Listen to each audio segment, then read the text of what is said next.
Hello, Bear Spikes Videos. I'm back at you here on my YouTube channel, Bear Spikes Videos, and my Rumble channel, which is all one word, Bear Spikes Videos. And I'm live on my Discord right now. So I come to you today with a deep hunger in my soul for the things of God.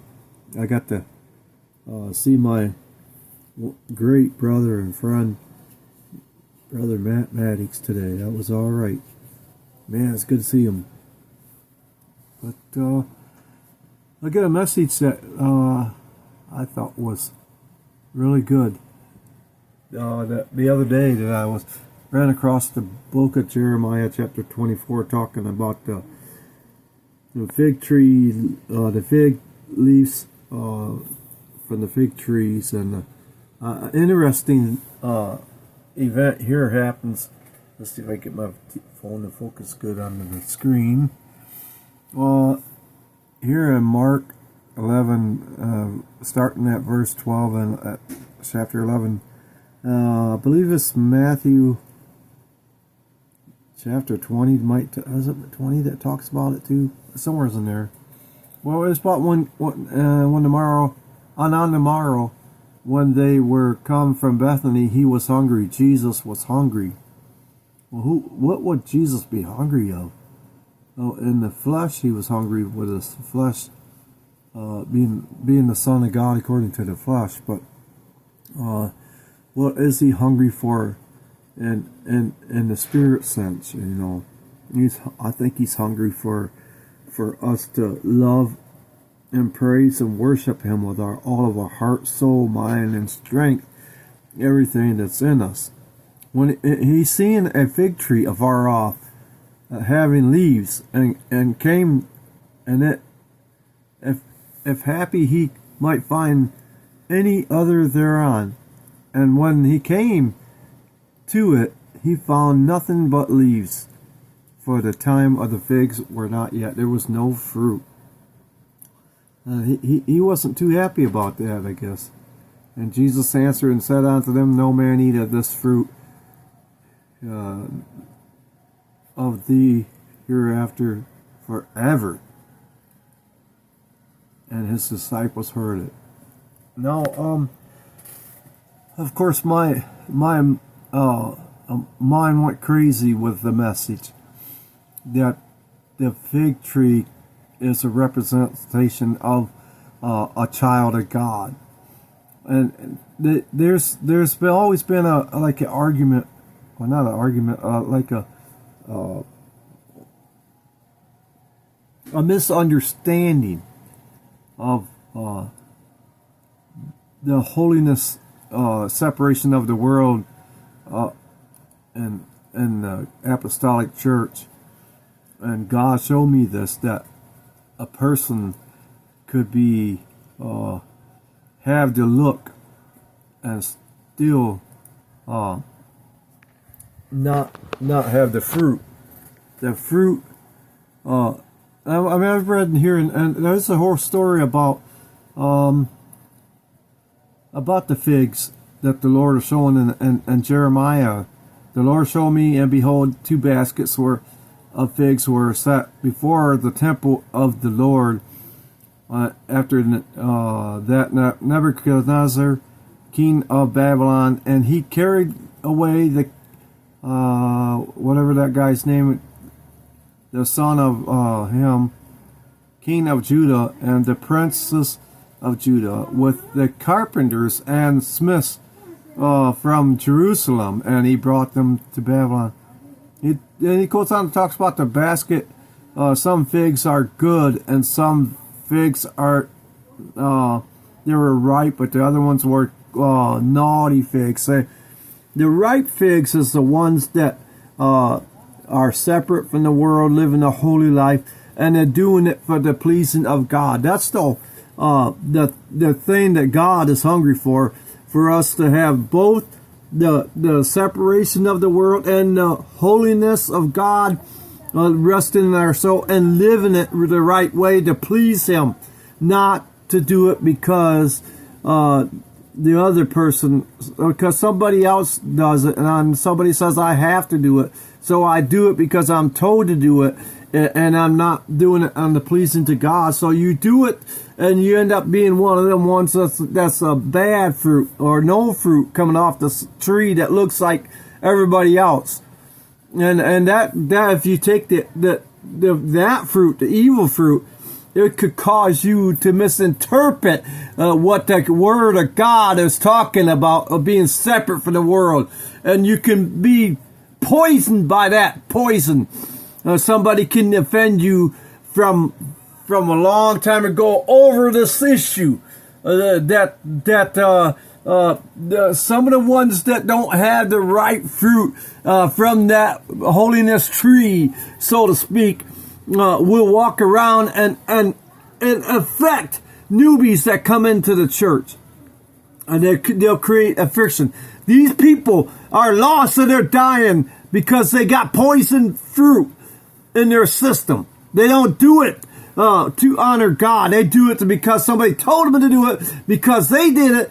They think that since they got to put a dime in the meter, so to speak, everybody else better have to do it. And not understanding that everybody's walk with God is different from the other one before.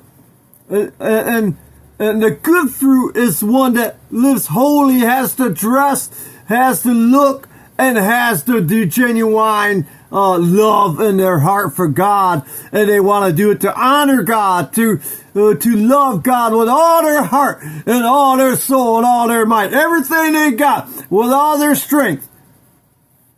If you get a chance, read this Jeremiah chapter 24, talking about the good fruit and the evil fruit. The evil fruit, you eat that stuff, you be poisoned. I mean, you eat the poison of a person that comes and bashes you because you don't have this holiness look or that holiness look. That'll poison you to thinking, oh, I'm going to do away with all that stuff and go ahead and live any old way I want to and declare myself to still be all right. That these people are nuts. You get that poison in your system. It could deceive you that the right way is not right. There's a complete there's a fine line to walk when you're serving God. Yeah, I'm trying to tell, open your understanding that you gotta live God with all your heart, soul, mind, and strength. I'm thinking of something right now. Let's see if it's, what's it say?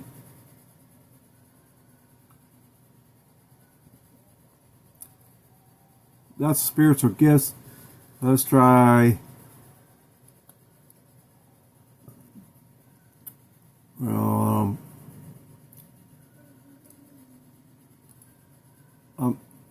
I'm trying to show you something.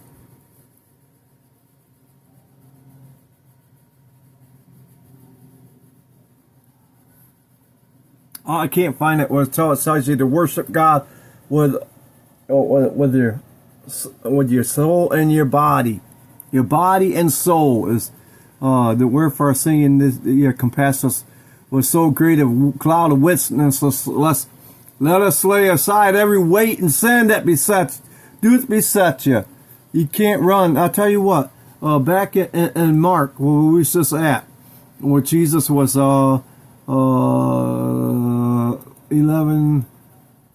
20. Let's go to 20.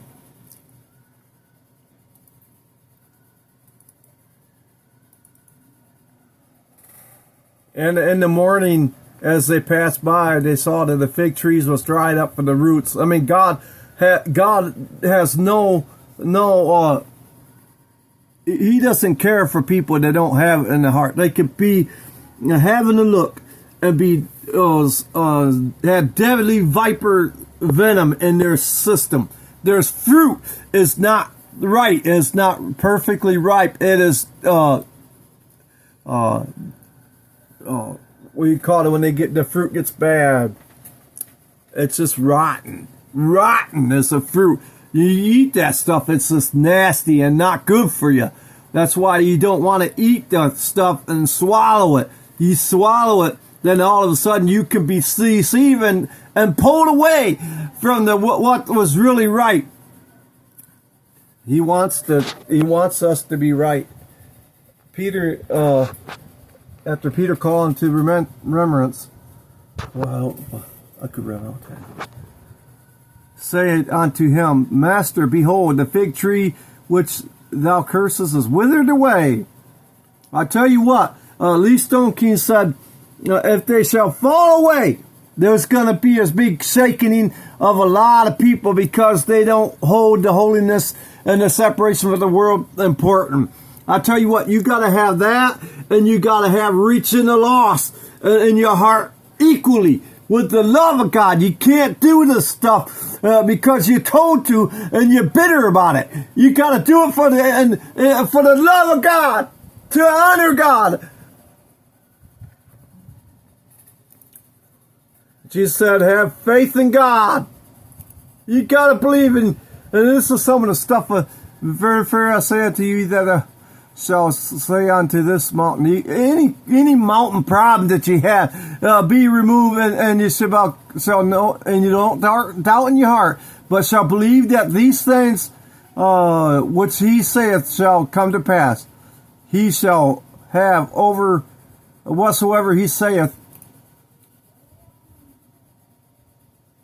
Therefore I say unto you, whatsoever things soever you desire, you pray, believe in and receive them, and ye shall receive them.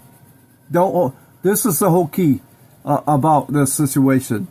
You can be caught up in a trap of somebody have beaten up the person because they think they're wrong. I mean, I remember when I used to preach for Pastor Doug Flurry, I used to get attacked by people behind the scenes afterwards for preaching the Word of God. And it was from people that you would least think that they would be doing it. But they're dressed, they're doing the walk, but they don't have the good fruit. And that's just terrible. And then the ones that inside the church are lost too. And when you can't just turn around and bash them back through revenge of the heart because you're hurt. I remember a preacher named Matt Maddox said, forgiveness is a choice. Pray God to help you with the feelings. That's what he said. It was a great statement he made. And when you stand praying, forgive if ye have aught against any. You see, if you have any problems with somebody because they have come and bashed you and try to judge you, and you got that your Father also which in heaven may forgive you of your trespasses. You got to forgive. This is the key word right here. Forgive. It's a dying out every day in the Lord's Prayer. My Father which is in heaven, hallowed be thy name. Thy kingdom come, thy will be done in earth as it is in heaven. Give me this day my daily bread. And God, please forgive me my debts as I forgive my debtors. It is a forgiveness that will help trigger you back onto the right path and living for God with holiness pure from the heart to please God, not to please man. Don't want to be a man pleaser. I want to be a God pleaser.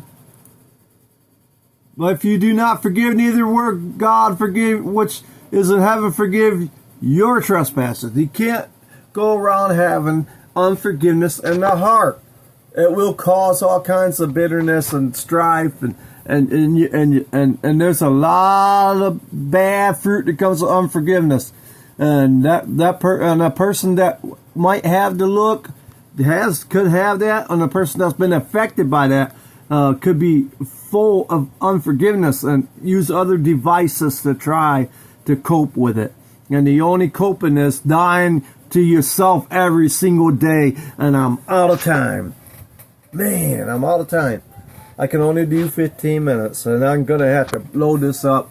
I love each and every one out there. This is a subject that can be taught on for hours. My mind is going crazy. I'm going to probably do another episode on the